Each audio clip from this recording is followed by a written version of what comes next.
Welcome to the Builders of Authority podcast, a show committed to helping you build authority for your brand.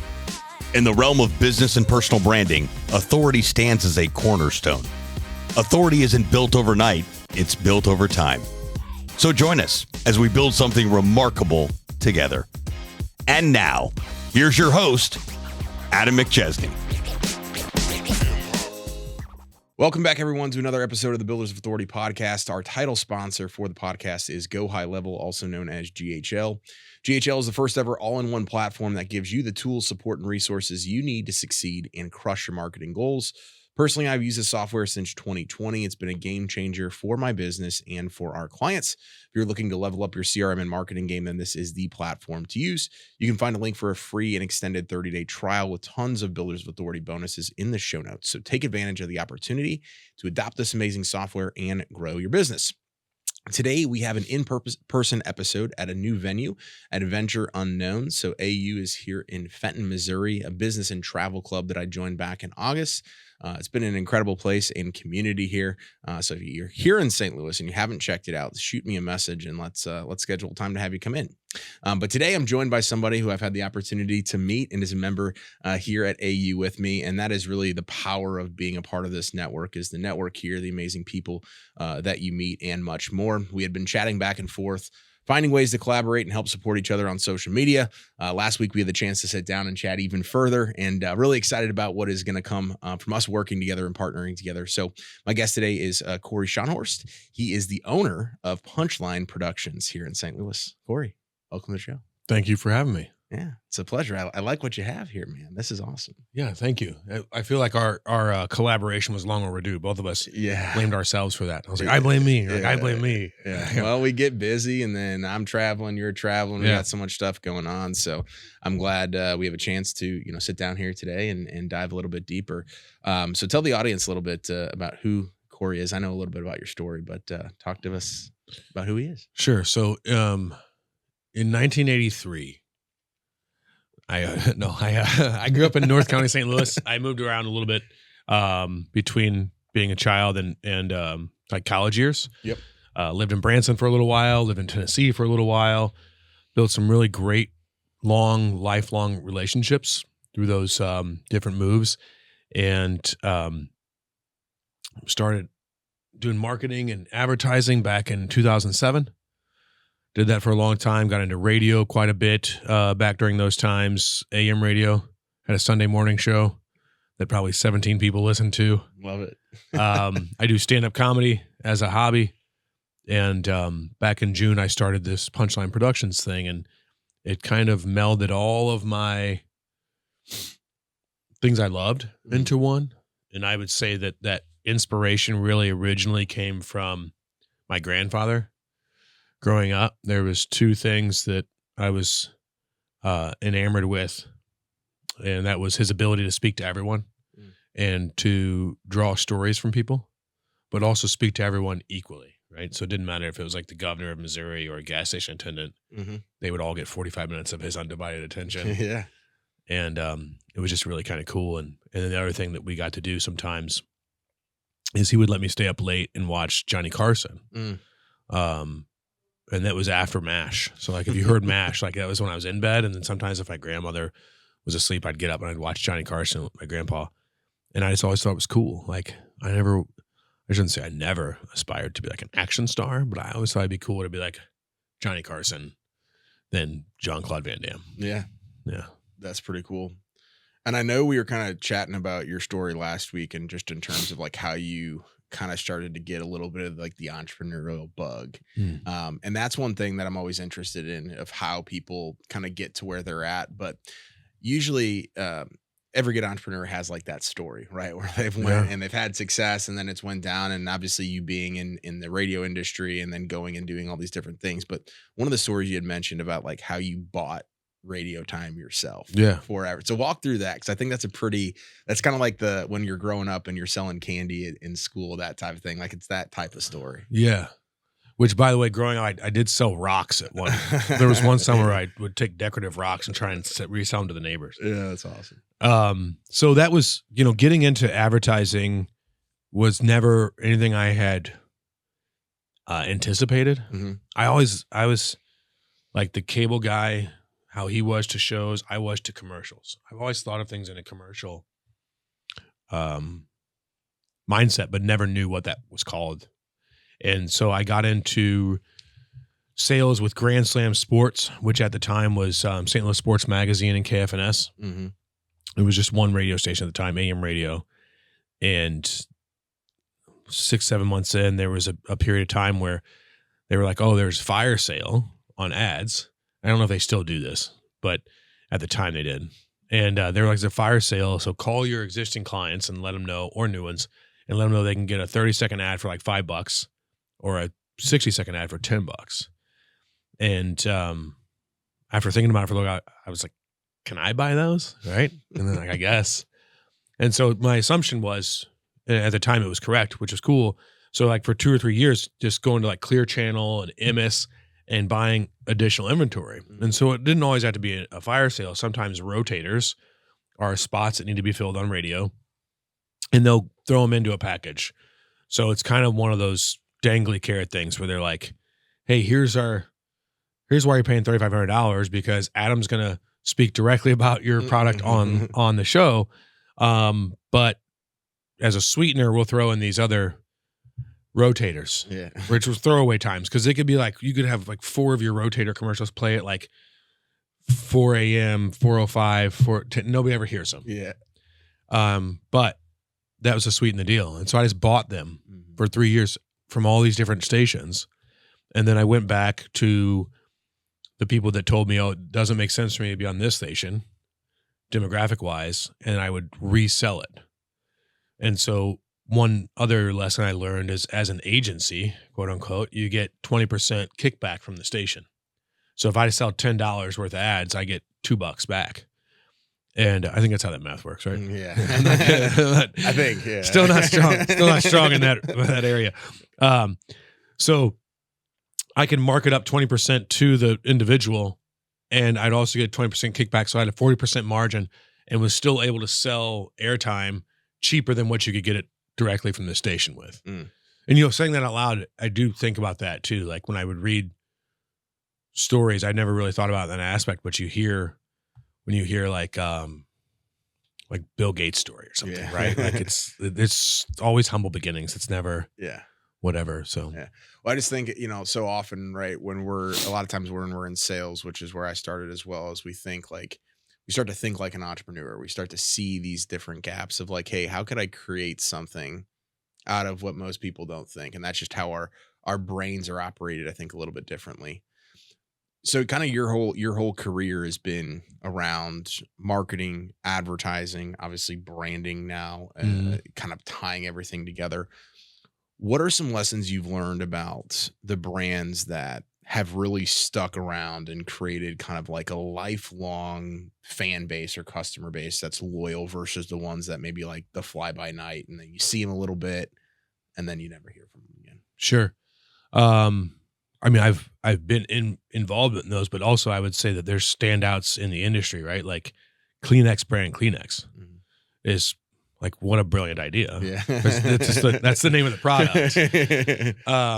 And it becomes synonymous. And the success I've seen on a large scale typically comes with good branding. The adverse of that, to again keep it broad and then we'll kind of narrow it down, would be like Pontiac, right? Because it no longer exists. And so the trouble there was, is it a high-end performance vehicle? Is it an affordable vehicle? There was no true to itself. Sure.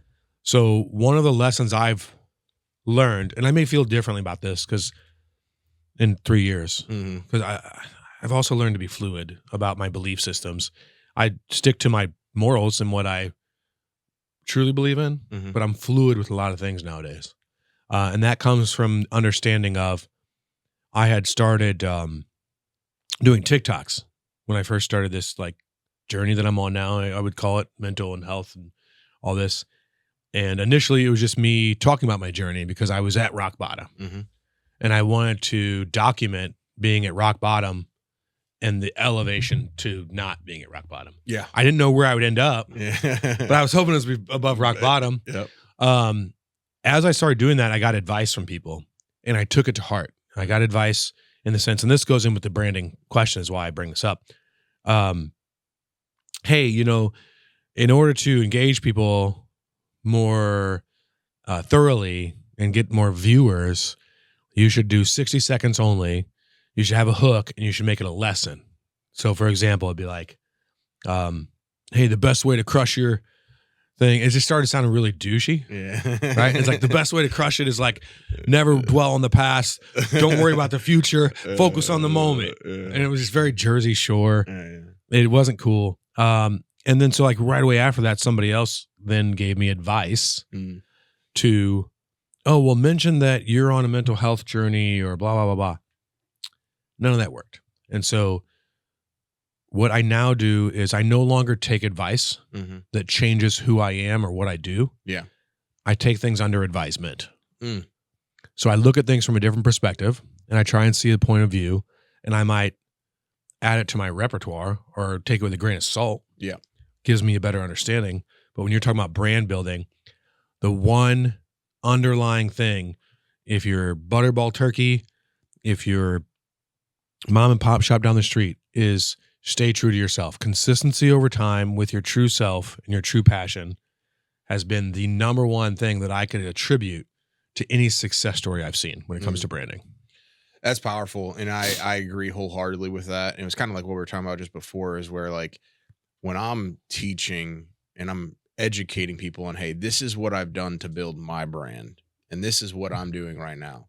If you try to follow it 100% to a T, it's not going to work. Yeah. If you don't take what I give you and everybody else gives you, what you give somebody, and what people listen online with Hermosi or any brand building person that's out there, anytime I've tried to go recreate what they've done, it's never worked. And it's not that it doesn't work, because it works for them. But if I try to manipulate that into Adam is this individual or Adam is this brand, you lose the authenticity. You lose the core reason as to what made it the brand to begin with. Yeah. Yeah. Remember, like, you ever seen the Ray Charles movie? Yeah. With Jamie Foxx? And when he first went in, because they were going to sign him, and he's like, yeah, you sound just like this person. You sound like this person. We got to find your voice. And if you look at comedians and stand-up comedians, because now I'm more into building brands. Individuals are the brand. Which I think is apt of where our culture is right now. I certainly believe that I found my niche and my purpose in doing so, because no longer do we have to be interested or have this same ability to follow a product brand, because it's forced upon us. Right? Like algorithms tell us what cat food we're about to buy. You know what I mean? So like we don't have as much decision making because AI decides that for us. I mean, how many times have we delivered ads? But the thing that we do have control over is ourselves as individuals. And so as people become, what was it in the past years, like when I first started selling ads and you were selling services, there's two primary things in sales, right? There's B2C and B2B. But now we have this market that emerged 7 years ago that's C2C. Customer to customer. Uber, Turo, Airbnb. These are all C2C markets. And they're driven by the individual. Because I'm going to look at your profile picture before I stay in your home and be like, oh, he looks like he probably doesn't have bodies in the basement. I'm gonna go stay at this house. Right. And so I think that's another thing. You brought up a great point about being fluidity. If we're trying to mimic each other, then it doesn't work. And I think that's going to be more and more prevalent as people just consume these is it Gen Z? Who's the 25 and below? Sam, what generation are you? I think it's Gen Z. Yeah. Terrible group of individuals. well, you brought up something interesting there, because I do think, like, I've had a couple clients that have came in recently, and they're in that Gen Z, and it's interesting how their mind works from a branding standpoint. And it used to just be, again, it's like, I got to build, the best logo and the best and all this stuff that, like, and it's like, trivial. really, it's like, no, it's like, you got to build your brand. Like you as Adam and Corey, which is where I kind of wanted to take this, because you had mentioned something there of like how you've even transitioned and see it. And that's really what I started 4 years ago when I started doing it. I said, hey, I went from medical device sales, 2 different companies, a small company and a large company. And what made me successful is I was good at selling the product and service, but I was better at making people know that Adam was the guy that was there for them. And then when I went into digital marketing, it's like, there's hundreds of thousands of options. What makes my company name unique from everybody? Nothing. But the difference is me in how I do things, how I lead people, how I built a team, and how I provide those services. So talk a little bit about that even deeper. In the way I do it? Just in the way you do it, or how you see the market kind of go different. I think from being like, man, I'm so loyal to, for example, like when I just exited this agency, it was a perfect example of, everybody was like, no, they're loyal. My partners were telling me they're loyal to us at the company. It's like the minute I say I can do it again, everybody's like, I'm going with Adam. Right. It's because there's less loyalty to the brand, more loyalty to the individual. Sure. Okay. Yeah, that makes sense. And brand loyalty was what things were built off of. So, like when you're talking about a great example of that people could relate to is the Pepsi Coke war. Mm-hmm. Right. So like it was all about brand loyalty. As a non-soda drinker, I mean, I guess they taste different. They do taste different, but I don't really care either one. Yeah. But there's a lot of people that'll be like, do you have Pepsi or Coke products? And if it's the opposite of what they want, they'll be like, I'll just have water. My wife's I'll do whatever. My wife's like, no, Coke. yeah, exactly. So that brand loyalty comes from a couple of different places. And a lot of it's subconscious. Relatability, lifestyle branding is probably the best way to create brand loyalty. And I would regress and say that more so than my words being relevant in this conversation would be my mentor's words. I was really blessed to have known Edmund Crystal, who had the Crystal ad agency. And he passed in 21, but just an incredible human. He and another gentleman who introduced you to, Larry Hughes, who started the Hughes ad agency, which now is HLK ad agency. So one guy, they both were at Brown Shoe and in marketing. And Ed went out and started his boutique shop, and Larry went out and became a conglomerate. And so from their perspectives and what they talked about with branding, it was the lifestyle. And I remember Ed gave me this book years and years ago. It was from like the 50s. And it's funny how they talk about lifestyle branding towards different demographics in that era. But I would say it's about that. And so it's a more relatable subject when you're talking about it as an individual. It's hard for me to get you to buy into the lifestyle of Mountain Dew. Yeah. Do you remember the old commercials like get vertical, get vertical with Dew? It's very extreme. Yeah. And so like as a mild-mannered dude, that doesn't appeal to me. Yeah. So if I'm sitting there and I'm like, I'm big on whatever, and then they switched it up, now it's a video game thing too, because that's extreme. So, but it used to be about rollerblades and skateboards. Their brand, which is a Pepsi product, I believe Mountain Dew is, right? It is, yeah. Their brand was built on a lifestyle. Yep.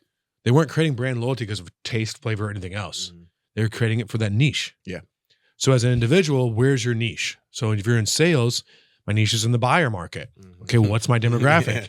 Right? And so then you want to create a thing. So when I'm looking at like a clothing line, for example, there's one that Riser United right there that we work with.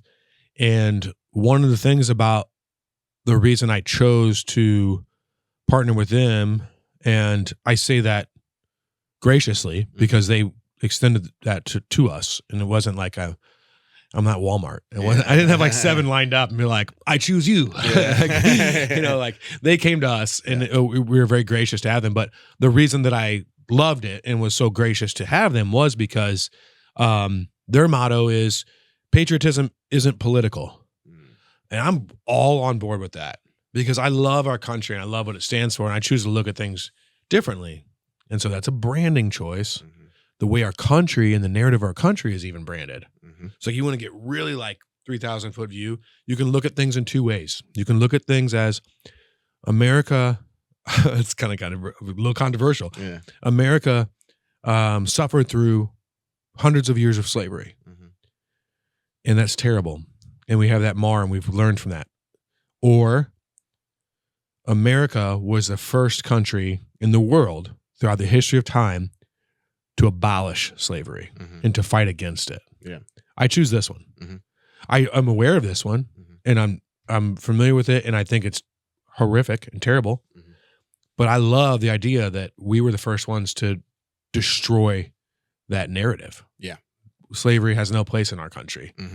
And that's pretty darn cool. So when you're talking about building a brand, it's about hooking that person into that lifestyle. Yep. Even if it's minuscule in thought process as far as like a hefty trash bag. Sure. Right? Like hefty, thick sack. Right? Because you're like, man, because we could all identify with the lifestyle of, do you remember the old commercial? They'd pick up the bag out of the trash can and the bottom would fall out. Yeah. Or it'd be all over the floor. That's just like comedy or anything else. When it's relatable, it's funny, it's subconscious, and now I'm in that brand. Yeah. I mean, maybe you can. I would be willing to wager most people out here, but just as a test, can you name another brand of trash bag besides Hefty? I cannot. Off the top of your head? No, absolutely not. Right? But there's like an aisle full. Yeah. Or like Ziploc bags. Yeah. It's Ziploc. Yeah. Like you're like, wait, was there even another thing? Yeah. Is it just Ziploc? So I would say the importance of building a brand as an individual is, like you said, finding your truest self, because otherwise you're just a non-Kleenex brand Kleenex. Yeah. No, it's a great way of looking at it. And I think like it's also a testament to like creating the market and then branding the market as well. Yeah. It's like so many people, like that's kind of the one thing, like, you know, I still feel like I've been practicing and preaching personal branding now for 4 years. But when I say personal branding, people have 1,700 different definitions of it. But where when I say SEO, people know straight and center for the most part what SEO is, right? And so it's like getting to market is important, obviously, as well. And then branding the market, branding yourself in the market, I think is key. Talk to us a little bit about like what Punchline Production does, like your services, kind of who you work with, those things like that. Sure. And before we move on though, I just want to say, like, for you and like you finding your brand, that's a really good point. You found a niche, but then you branded it through yourself. Yeah. And what I've noticed about your work is that the reason that I believe in what you're doing, and I am confident that you'll continue to grow, is because is charisma, right? An individual who knows their passion, knows themselves, has charisma. Yeah. So in the cadence of your voice and your ability to be calm and listen, these are all reasons that people are going to continue to interview you and people are going to want to continue to watch your show, because it's not chaos, because you're not being Howard Stern, you're not being anybody else, you're just being Adam. Yeah.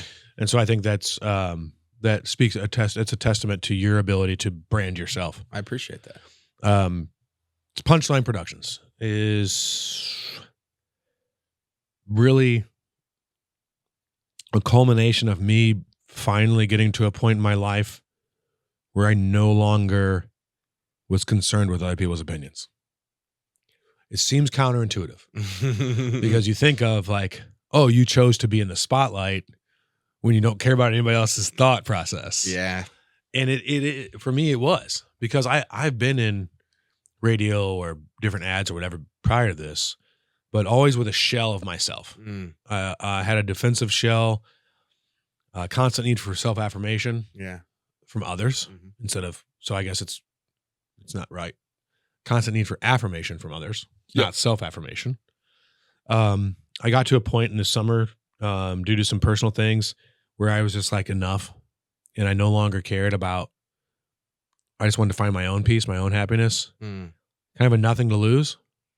And so I called two of my friends who had overcome some adversity because I was kind of going through some things. And I said, hey, do you guys want to come on to a podcast? And I give a podcast. I'm like, I think. And I called Sam and Joe, and we sat down with two of my buddies, one of which, JT Thomas, had undergone a kidney transplant and was basically on his deathbed, but kept positive throughout that. And then since that kidney transplant, this number may have grown, but I think he ran like 14 half marathons. He went back to school at Mizzou. He's married now. He's got a great career, just an abundant life. And then another gentleman, friend of mine, Jonathan, had been going through a divorce, and he has 3 young kids. And my thought process behind that was sort of selfish, because I was like, man, I think I have some bad problems, but I know these guys have overcome worse than I have, right? Yeah. So I wanted to learn, like, how do you guys get up in the morning? Mm-hmm. So that was show number 1. That was in June.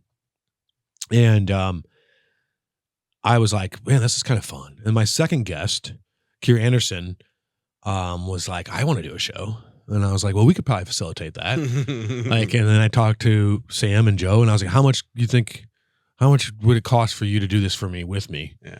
And they told me. And so we set that out, the parameters. That was July 23rd of this year. I incorporated the business. I got an LLC for Punchline Productions. And now we're at 15 shows. And so it really snowballed, and it's because inner happiness, like you're talking about finding yourself, I no longer sought affirmation from others.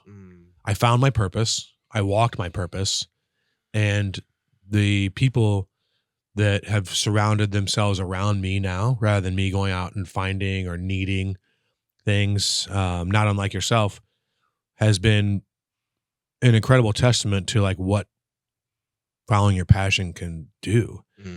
Everybody has this, nope. Many people that I've met, not everybody, have an inclination of, I want to be on my own. I want to start my own business, but what if? And there's an incredible speech by Steve Harvey, actually, not typically one of my top philosophers. Yeah. But in this particular speech, and I don't know if he created the speech, but he definitely spoke it well. And it was called the jump speech. And if you've never heard of the synopsis of this, is that you've never gotten through what you already haven't gotten through. We wouldn't be here today. Yeah. We've all probably had, again, let me regress. I have had in my life times that I've overcome and long since forgotten even, that I didn't think I could go on. Yeah. I didn't think I could make it. And I'm talking about when everything's real dramatic in like 8th grade, all the way up through when things really are dramatic in my 30s. Yep. Oh, man, how am I going to go back to school? I can't face myself.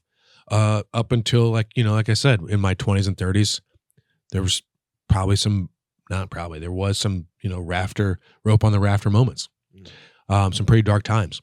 And I've gotten through all of that. So the concept behind this is God won't put you through anything that you can't get through. So eventually you have to jump and trust that you have a parachute on your back, and you're going to hit some bumps and bruises. Bills are still going to come and go. You're still going to need money for things. But if you never jump, your parachute will never open. Yeah. And you'll never know. And so with Punchline, I jumped, and I'm so happy that I did, because it does feel like my purpose. It does feel like my calling. And the people that I've met along the way and that have joined our team have not only been a blessing, but have become a family to me. And it's so incredible, and it's so different, because when you're living consistently in your true purpose, other people are lifting you up. I'm not seeking it. They're just lifting me up because they genuinely want to see success, and I want that for them too. Same as you, like we talked about earlier, rising tide lifts all ships. Yeah. And when you're not concerned with, oh man, does this person like me, or tell me how cool I am, and you're just living your purpose, isn't it incredible? Like the support that comes out of nowhere, and it's genuine. It's feel good support. People from this club would text me like, hey, good job today. Proud of you, brother. And I'm like, man, that hits different. Yeah. Because I'm not seeking it. Yes. Yeah. I think it's so powerful. And I think like we go through life and I can't remember the exact saying, but it's like people are either in our lives for a season, a reason, or whatever the other thing is. And like this year alone, like I had issues with the business partnership, people that I thought like were my brother, like literally like that close to me. I've had issues with family members. I've had issues with friends, like just of like me continuing to level up and want more for myself. And then when you have, a kid brought into the picture, that's one, like all these different things, you have to start to realize like you've changed as an individual. And that's kind of like a hard thing for you to realize, because like, well, what? I didn't change. No, we all change. Yeah. And some people, we outgrow those individuals, but we find new groups. Like everybody I've met here is the very similar thing. And like in this season, it's exactly what I needed going through what I was going through. And sometimes I think we don't understand that and we almost block it out from the people that actually want to show up for us. And then we try to give more energy, resources, and attention to the people that are just going to suck that energy. And when we're looking for affirmation from them, and not just being who we are with the people that we need to be who we are with. Yeah. We screw ourselves over quite a bit and we're in this convoluted roller coaster. That's that childhood trauma. It is. So that's, I started working with, I had been doing what they call now, I didn't know these terms, talk therapy, which is really just therapy. And then I also did a lot of different modalities lately and I continue to do them, but I also work with alternately an individual that specializes in childhood trauma. So that's where I figured out a lot of that stuff about. Those self-affirmations are the same as a toxic relationship of any kind. Yeah. So whether it be with a parent, a past worker, a relationship, when things are bad, little good things seem great. Right? So you think about it like, maybe it's kind of like walking up a mountain. Yeah. It's always very difficult. But every once in a while there's a plateau where you can walk on level ground for a little bit. Yep. Maybe camp, get some rest. And that feels great. And then when you're climbing back up that mountain 3 hours later, all you're thinking about is how great that base camp was. Yeah. Right? How great the next base camp might be. And that's how I would compare a toxic relationship of any kind. Yeah. And so what we tend to do is when we're grabbing for straws or when we're in time of, well, oftentimes we don't even know when we're in a time of desperation. We don't even realize it because you don't know how great normal feels until you're not sick. Yeah. You got to get sick first. Yeah. So powerful. That rock bottom stuff, there's a lot to it. Mike Tyson talks about how it's kind of beautiful, like hitting rock bottom, because you got to struggle your way back up. Not a whole lot to lose. No, it's not. And that's when you start getting those people coming to you because you realize like, man, hey, like maybe this was toxic. Yeah. Maybe my entire life up until this point was me chasing toxicity. Yeah. Because that's like, it's more comfortable to be in chaos when your whole life's been in chaos. Yeah. Than it is to love yourself and step out of that chaos. Because then you have to rebuild those habits. Yeah. And think about it like an addiction. If you're addicted to alcohol for 10 years, your road to recovery is 10 years minimum. That's what they always say. Yeah. Right? So if you've been living, in my case, 38 years, but let's exclude 1 to 10. So 30 years in chaos, in trauma, in fight or flight mode, then building good habits to love myself and to chase my dreams and to put on my mask first before I try and provide for others or be a people pleaser in general, takes a lot of work to go the other way. Yeah. And I may not have 30 years to do it. Yeah. So I had to fast track it in some ways. And a lot of that is just being a person who lives in gratitude and changes your mindset about what am I worried about? I have what I consider a great little morning routine that I would love to share just because I learned this. And again, it may change in 6 months, right? Because as I learn more things, but if I worry about something during the day or if I get a feeling about something during the day, I let myself feel it, but I give myself a time.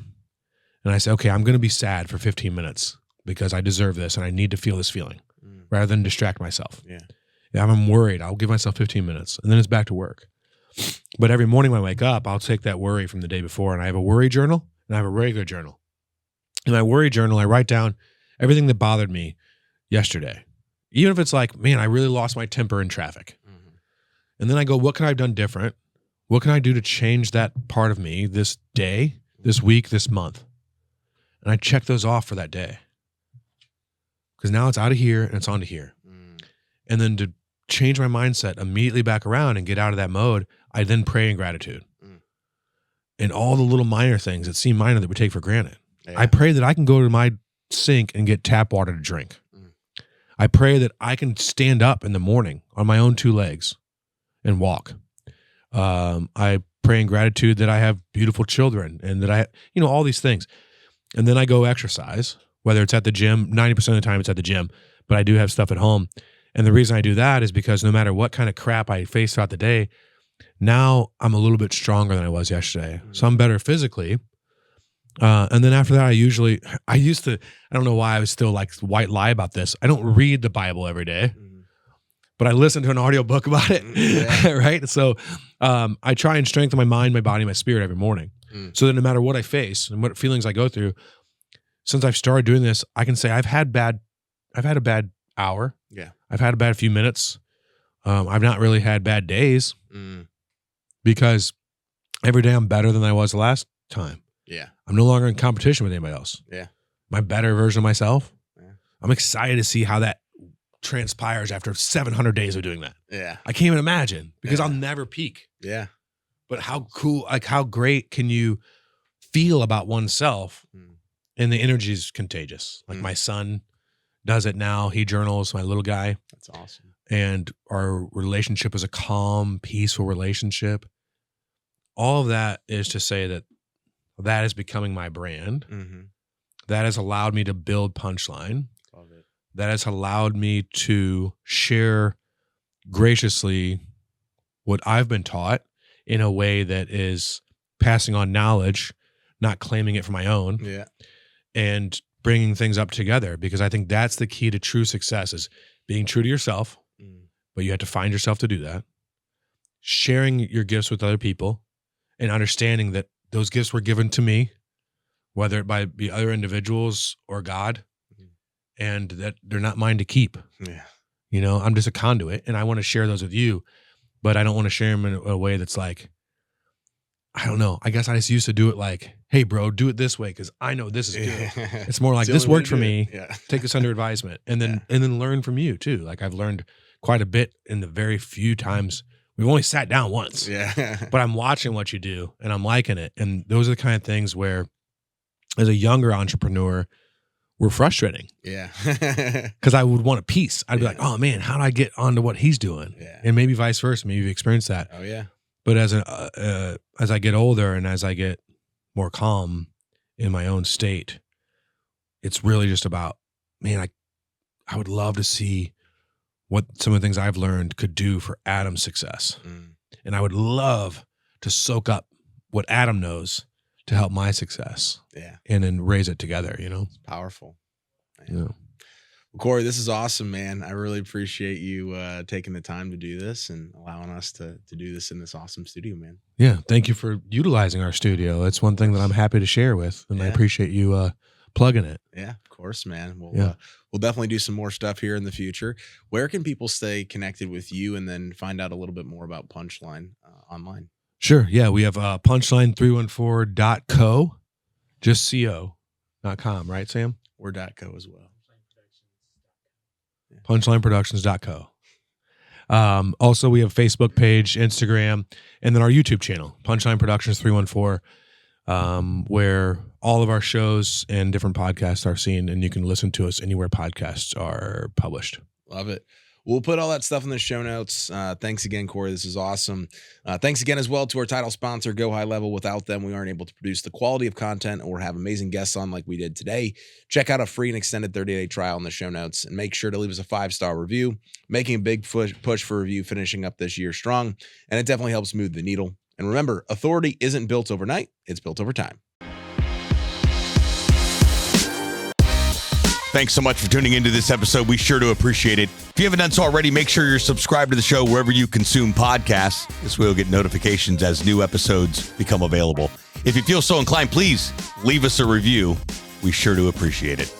Until next time, friends.